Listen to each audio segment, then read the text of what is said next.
Set at the 1600 and away in racing. They go from the 1600-meter marker. Take to task, Good Night Nurse responded well. Boston Particle, Luchais towards the outside.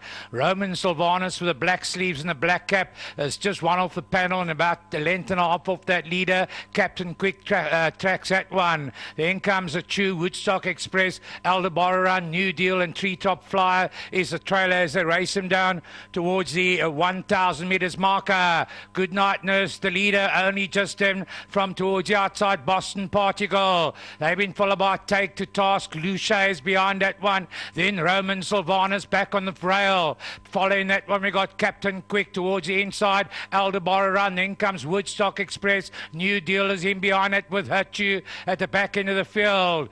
The homeward bound now, just on 800 to go, and Good Night Nurse brings him in from Boston Particle. Then comes Take to Task, Lucia, Roman Sylvanus and Captain Quick. They move together just ahead of Aldebaran Run. Towards the outside, Woodstock Express in the blue jacket. We got a Chew. Then comes Treetop Flyer in behind that one. New Deal. Race him down with just on 350 meters left to go now, and Roman Sylvanus moves up. The danger down the inside. Captain Quick is not without hope as well. Then comes Woodstock Express looking to run on, but it's Roman Sylvanus and Captain Quick. Woodstock Express, the only one, appears to give them a go here, but Roman Sylvanus is keeping rolling here from Captain Quick, and Roman Sylvanus will win it from Captain Quick. Then came Woodstock Express in behind it, Aldebaran Run and New Deal.